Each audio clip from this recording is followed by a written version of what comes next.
welcome Nerds and Nerdettes to another episode of Gaming Nerds Daily.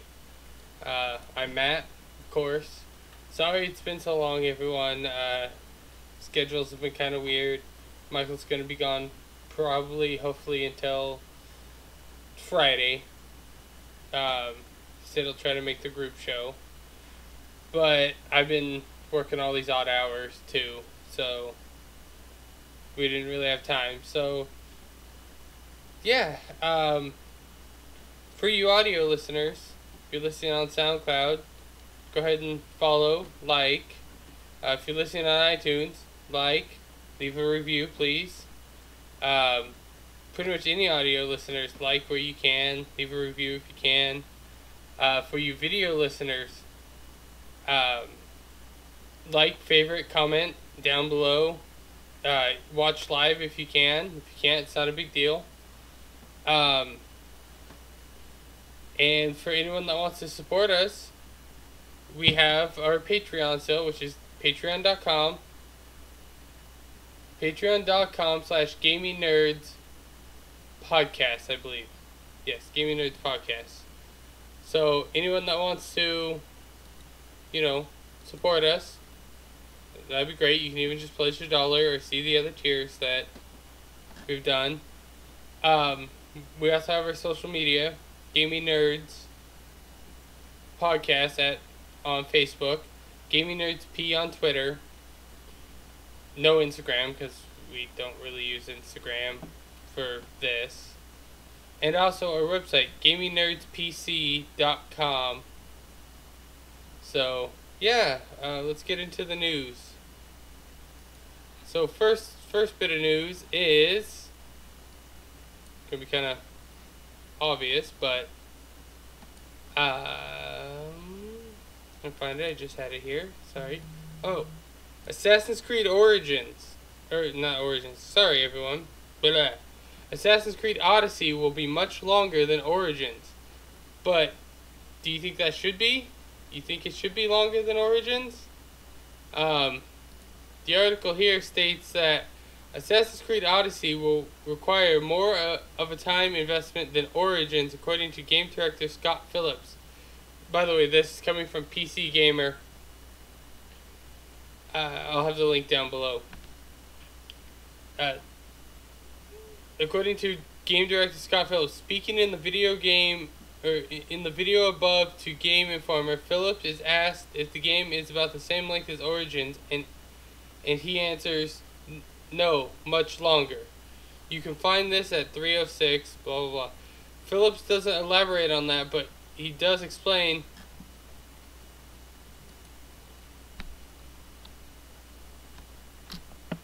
I had time. I thought I'd get at least something out for people to listen to or hear, just so we can keep getting everything going, Michael. He says they say Philip doesn't elaborate on this, but he does explain that the map is bigger and more packed with things to do. There's a ton of stuff to explore and find and discover. We pretty much knew this bit already. Odyssey's map of Greece will of course feature numerous islands and the return of naval combat. Check out the full map in the video below from my hands-on earlier this year. I'm not going to play the video. You guys can watch the video. I'll have it linked down below. The definition of an odyssey is a long and eventful or adventurous journey or experience. So I guess they're fulfilling that by making the game longer than Origins, 27 to 30 hours standard playthrough. It took me 38 doing some side content along the way, like the pyramids.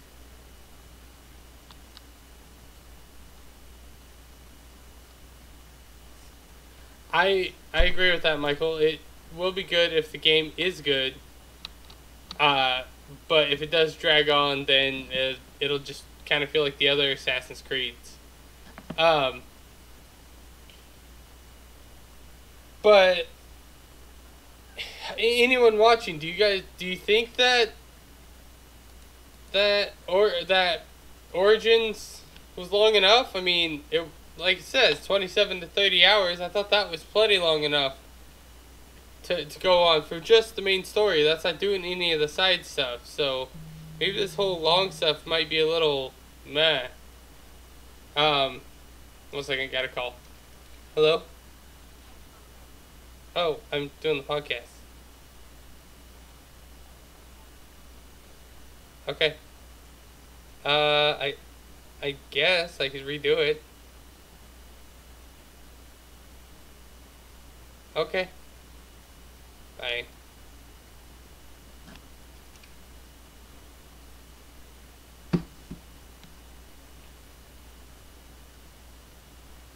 Yeah, that's true. There is much to play around the time if it does launch, or if it launches, if it does drag out. Oops, I just closed that one. I didn't mean to. Let's see. There's a report from Polygon. Diablo 3 is coming to Nintendo Switch this year.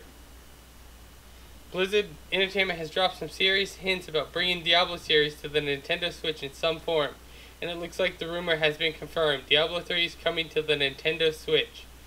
Details from a leaked report state that the Switch version will cost $59.99 and will include Diablo 3 The Reaper Souls expansion pack and the game's Necromancer class. Up to 4 players can adventure together on a single Nintendo Switch system, and up to 4 systems can be linked together without a Wi-Fi connection. 1 second, everyone. I'll be right back.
Sorry, everyone, I'm back.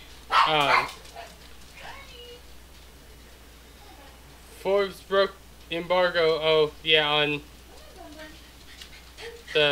Diablo 3 being for Switch. If anyone would like their own screen, the game is also said to include new Ganondorf themed armor, which is unique to the Switch. Thank you. So that's gonna be pretty cool. Anyone excited for Diablo 3 for the Switch? I've got Paxton's milk. Okay. Um. Do you want me to put your wallet on the table here? Sure. Okay. So Forbes is the one that broke the news for that. Uh-oh. Well, they'll get in trouble. If you. Oh, thank you. If you. Mario's Tennis. Want to, and you need it. There's some gloves. And that stuff. Mario's Tennis Aces Nintendo Switch bundle throws in 1-2 Switch for free.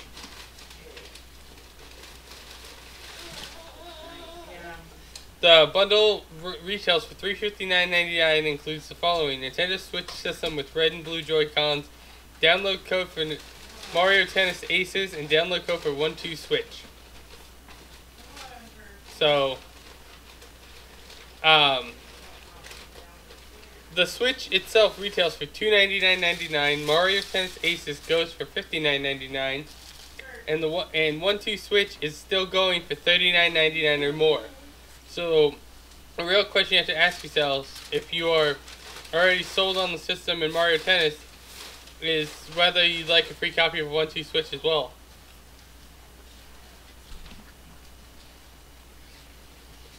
Never know. I won't get that bundle. I'll get just the standard. Nope, that's not the one. So, Doom Eternal for Nintendo Switch has been confirmed. Bethesda showed off the first Doom Eternal gameplay footage during the QuakeCon 2018 keynote. It is fast, frantic, and gory, as you expect if you've played the game 2016's predecessor. I have not. I still want to. I know Michael says that it's kind of slow and boring, but I've liked Doom, so I still got to give it a chance sometime.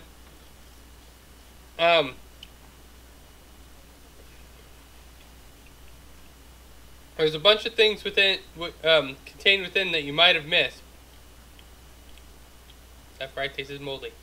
What the publisher didn't mention on stage, but the official Doom Twitter account tweeted shortly after the presentation, is that Doom Eternal is also coming to Nintendo Switch.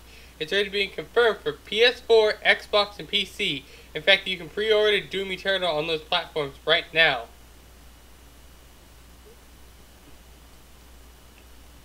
You know, sometimes you gotta have a good gore game every once in a while.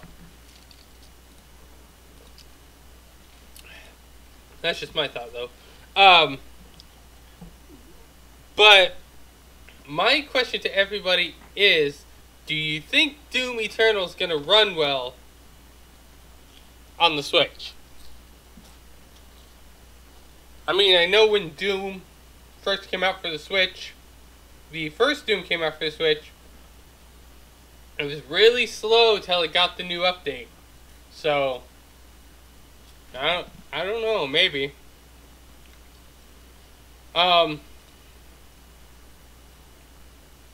It's not, everyone says it's not that entirely unexpected. Bethesda has had the development studio Panic Button Games bring Doom and Wolfenstein 2, the new Colossus, to the Nintendo Switch. If a seemingly tongue-in-cheek tweet from Panic Button is any indication, the same company is also handling the Switch version of Doom Eternal. Bethesda, or Bethesda as some people call it, hasn't announced a specific release date for any version of Doom Eternal. All we know is it is coming sometime in 2019. Oh, excuse me. It's not clear if the Switch version will come out on the same day as the other versions. Either the Switch version of Wolfenstein 2 arrived 8 months after it landed on the other platforms.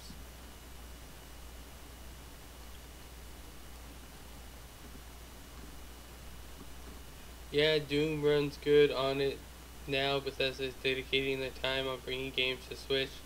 It is day one with the rest of them. You think it's going to be day one? I mean, Wolfenstein took 8 months. Was it 8 months, it said? Yeah, 8 months after it landed on the other platforms to get put on there. So, hopefully.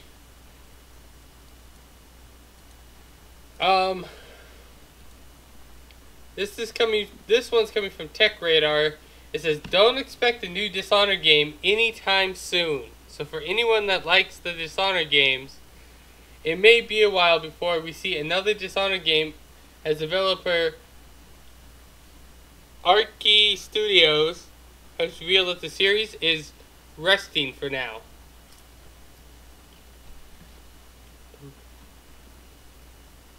In an interview with VG247 at QuakeCon 2018, Archie's lead designer Ricardo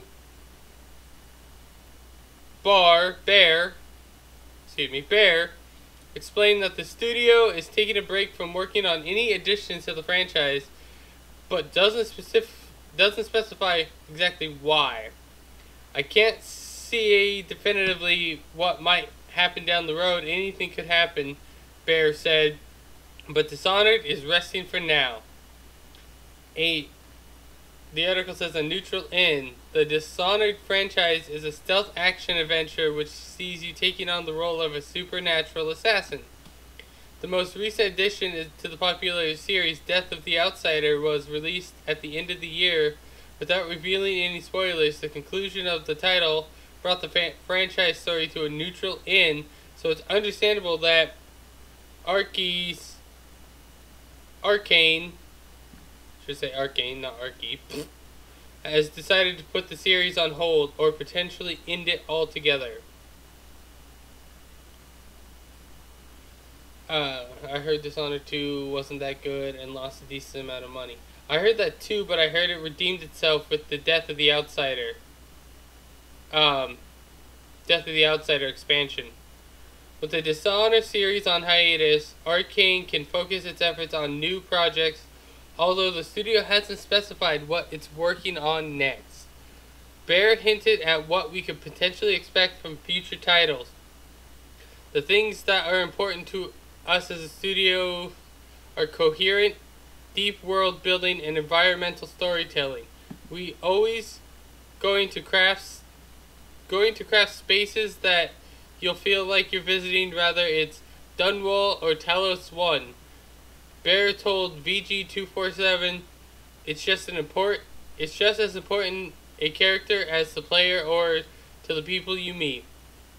Then to improfessional gameplay, giving players a bunch of cool abilities and tools, then say, you figure it out, you be creative and earn the experience, and typically we stick to first person, though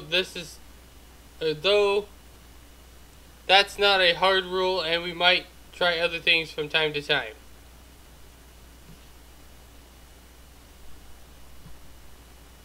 Maybe I'm trying to play Dishonored 2 on the PC, just not into it. You're just not into anything anymore. I hate to say it, but it's true. You're like, I don't like this one. I don't like that one. I don't like this one. You just don't like anything anymore. I think you're just being a grumpy puss from now on. And just waiting for Spider-Man to come out. So that's my small tangent anyways.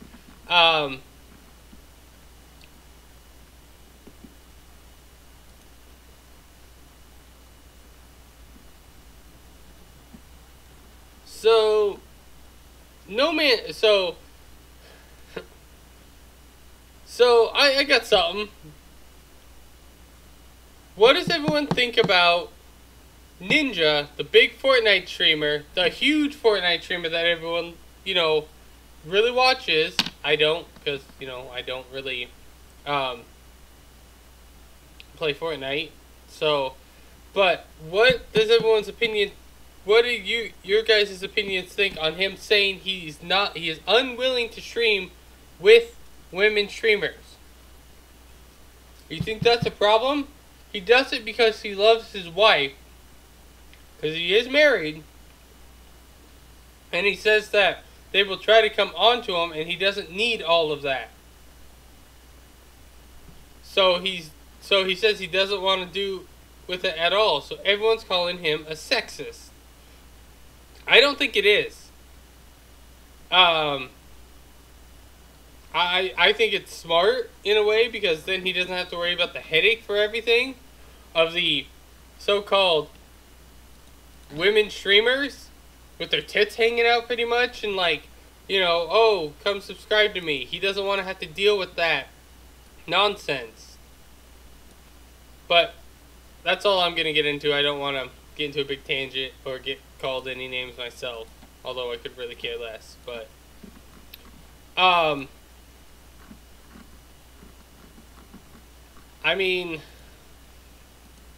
that's pretty much it on like the big news stuff. I can go into some smaller news items. Let's see, got another one for Polygon here. I would say the Fortnite patch, but everyone knows that, and you know, again, I could really care less, so.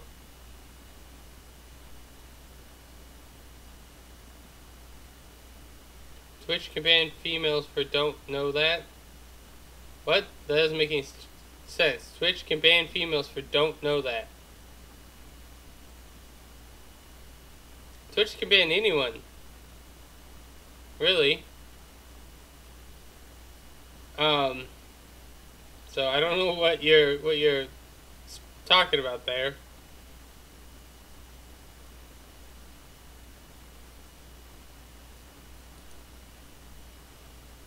So Smash Bros. Fans uncover what ultimate mysterious mode is called. Last week, Nintendo Direct presentation dumped a ton of news about Smash Bros. Ultimate, including the reveal of new fighters Selman Belmont and Richter Belmont from Castlevania, King K. Rool from Donkey Kong Country, Chrome or whatever from Fire Emblem, and Dark Samus from Metroid. It also included a tease of content to come, a mysterious mode that's apparently important enough to be included in the Switch game's main menu. Thanks to some digital reconstruction by a Smash fan on Twitter, we might know what that mode is called: Spirits. Shortly after the Nintendo Direct ended, Twitter user, I'm not even going to try to pronounce it, pieced together a pixelated proportion of the menu screen, which game director Masahiro Sakurai said he can't talk about just yet. In both English and Japanese, the green menu portion of the screen appears to read Spirits.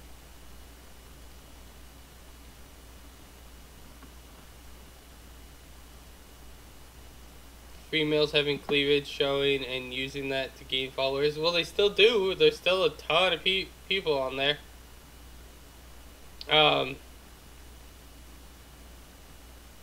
So, yeah, it was you can get on Twitch now and see. But, speculation about what the spirit mode might be centers on what Nintendo and Sakurai have shown to date.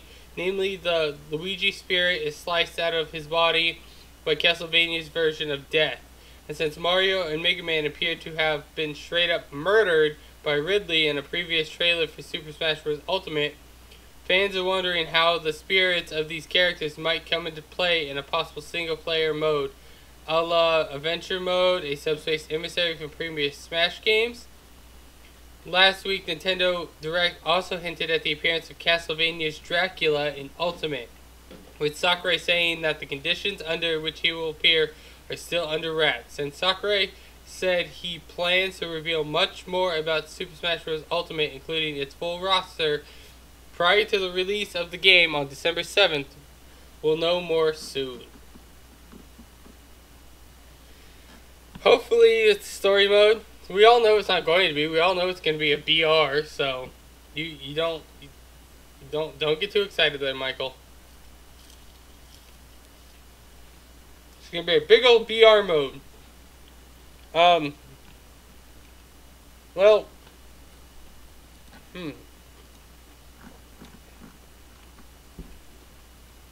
So, oh crap. Oh yeah, Microsoft's Halo arcade game is now deployed, for anyone that cares, is now deployed to Dave & Buster's across the US and Canada. It's going to be BR, we already know, Michael. I mean, come on, look at Battle Right, the game that you and I were playing. They're getting ready to unleash a BR mode. At E3 this year, Microsoft unveiled a new Halo game, Halo Fireteam Raven. It wasn't Halo 6 or Halo Infinite, but an arcade game set during the events of Halo Combat Evolved. The game is now available to play across the US and Canada at Dave & Buster's only. The game follows a team of orbital drop shock troopers, ODSTs, as they fight alongside Master Chief on the original Halo ring. The game booth uses a 130-inch 4K screen to allow up to 4 players to play, manning 4 turrets in the game's console, which allows them to fight across 6 levels. Players will also be able to log into the game with their gamer tags to add their progress on Halo Waypoint. The games have been installed at Dave & Buster's, a chain of arcade restaurants with 117 locations in the US and Canada. Microsoft says they will roll the game out to 20 additional countries in the next couple of months. I think that's stupid myself, but whatever.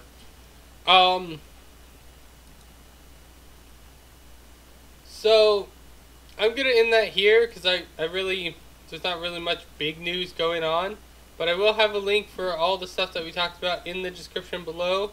So, as always, nerds and nerdettes, keep on gaming.